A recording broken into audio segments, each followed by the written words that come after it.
Happy Sunday, everybody. Yes, I am here with you, and you are here with me, Kiara the Voice, and we are joined here together on the most amazing, beautiful day of our quarantine thus far. The sun is shining like all across our nation, and I see so many people really embracing and getting that natural vitamin D. I want to remind you and encourage you to keep that social distancing going strong because the virus is still alive and well. However, I do want you to get outside and get that good natural vitamin D. I know you've been taking your supplements, but there's nothing better than the real thing. So I've been meditating a lot.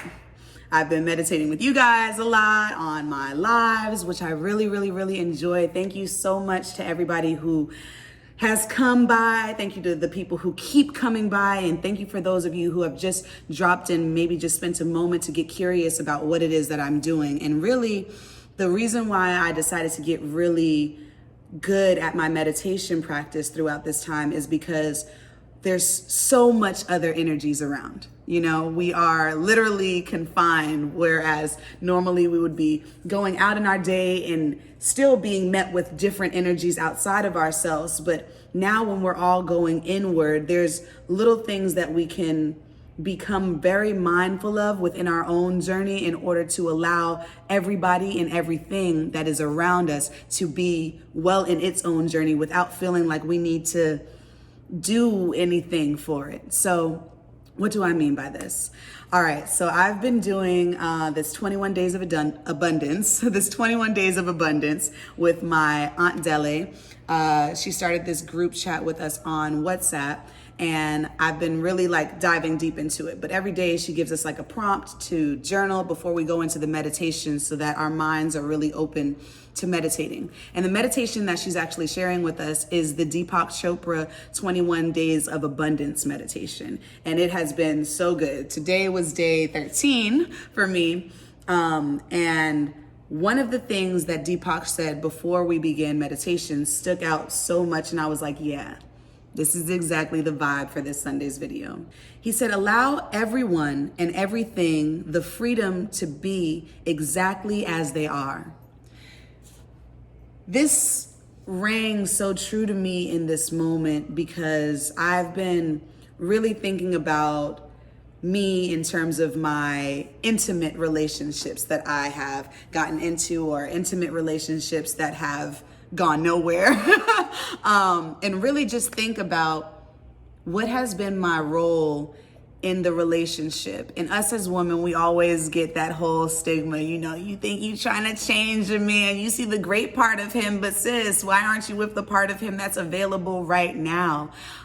Because we see where the goal is. So just in our nurturing nature, we are enabling change within the people we come into contact with, because we want to nurture the people we come into contact with to their greatest sense of self. At least that's how I think about all of my relationships, not even just my intimate ones, but really my friendships as well. I want to be able to be a resource for those around me to be filled with energy enough so that they execute what they need to do. And unfortunately, what that has been doing to me, or the way in which I've been going about doing that, means that I say yes to others and no to myself in order to make sure that that other person feels so good about where they're at. Even if I know it doesn't make me feel good, instead of telling that person about themselves, or even choosing just not to engage with that energy that I'm unsure of, I somehow reduce what I know I need for myself and give in to that person so that they can continuously stay filled up. And this may look like trying to change somebody, or this may look like trying to, give someone more than they are worth. And that could be a part of what I'm doing. What I'm realizing though is that I have to allow people to be where they're at. I have to allow things to be where they're at. If I'm waiting for that text message, that phone call, that random pop-up, that random delivery of something, and it's not received, I need to understand that that's not where that person's at. And as long as I've been communicating what I want and what I need in order to feel fulfilled within myself, then I have to just observe where somebody is at with my energy and allow them to be that way with my energy.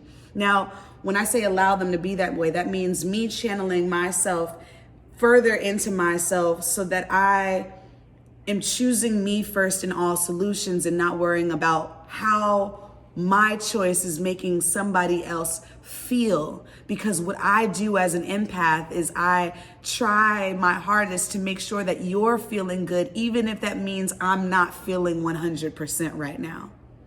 Even if that means I'm not committed, but my love for you is so strong that I don't want to disappoint you in whatever it is that I'm working towards or we're working towards together, that I have to actually diminish how I feel about this and just do it so that you feel good about this. And then I'll say I'll never do it again. Wrong way to live. You have to re-tap in and know what your boundaries are and be okay with your boundaries. Why? Because they're yours. No one can really tell you what you should and should not accept. The one thing we always must remain is just receptive to the energy around us, being able to tell us what it is that we want. Receptive to the knowledge of the universe that flows within all things so that we can observe and watch and then understand that, this is how this thing operates. Well, I'm going to show this thing how I operate by operating the way that I operate and not insisting that this other thing operates the same way as me, because we're different.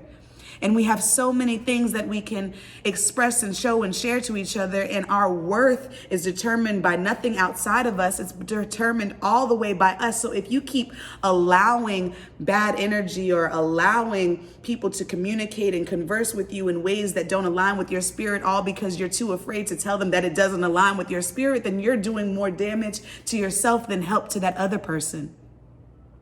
Because you not being able to clearly define your boundary is only going to allow for others, people, and things to just suck all of that energy that you're willingly giving away from you. And then you feel depleted. And in this depletion, you can start to feel helpless, but I want to remind you that no, that's not where we're at. We're not feeling helpless about our actions, because we understand that the mind is our most powerful tool. It's our most powerful cell in our body. And if we can condition our mind to receiving all that it is that we know we are worthy of, and if we can program our minds to believe that we are worthy beings of existing, of growing, of expansion, of love, of trust, of true, genuine connection that is family oriented, that isn't just self-serving, but is serving for this whole understanding that our energetic beings are reusable, recyclable, regenerable energy that will transcend over and over again. When this vessel goes away, I want to make sure that the energy that has been flowing in here has been purified so much, has been exercised so much, has been strengthened to the ability to know that all things live within it and all that is within it is great. All that is within is ground. All that it is existing in, all that it is exuding is meant to be felt by all that it is around. And so when I read that, I was just like, allow everyone and everything the freedom to be exactly where they are. Allow everything and anything, everyone and anything. That means all living things. Allow all living things the freedom to be as they are. Because you can't change that. You can only trigger the insight inside of a person in order to explore something new by your actions in doing that something new, not by trying to tell them to read the same book. How about you read the book and then apply all the lessons to your life, and you start to live within alignment of that book, of that purpose of your knowing. And you share the information when they ask, and that's all right to share when it's being asked of you. And you find out your ways in which you can share the best. Some people feel like, no, these are the things I use. You read those and they know that. Some people want to be teachers. They want to sit through, hold your hand, explain, guide you through. Some people just want to be check-in buddies. I feel like with me and all of my friends, We hold each other very much so accountable for our mental growth. We aim to make sure that we're not staying within the same cycle and repeating the same things within conversations, within business, within self-love, within outer love, within relationships, both personal, physical, intimate, whatever. We help each other know that we don't need to be stuck based on the preconditioned things that have happened in our life, but we actually have so much time. We have so much time to continue to water the seed that is us, to pick off those dead leaves that are no longer serving it any purpose, and to choose the right type of fertilization that will allow our buds to grow stronger, more vibrant, more colorful, more even scent-filled than ever before. We have to allow ourselves the patience to grow in love with us first before we start to tell others the way in which they need to love other things. Grow in the understanding that is you today. As you embrace this beautiful spring day that we're having, as you enjoy this sun, as you realize how much nature and earth and things just being as they are create so much joy within you. Allow yourself to be brought to a deep sense of peace and understanding that you are ever growing, ever expanding, ever exploring the depths and the highest levels of this earth and of this thing we call life. And you can do with that whatever you please. So have patience with yourself. And be strong enough to know that saying no to something that doesn't feel like 1,000% yes, saying no to something that makes you, it triggered something inside of your intuitive nature that said, girl, I don't know, or guy, I don't know. To know that you can listen to that mind and be okay, even if that other person doesn't understand why you're choosing the answer you're choosing, be okay with the answer you are choosing. I love you. I appreciate you. You mean the world, the moon, the stars, the entire Milky Way galaxy to me. And until next time.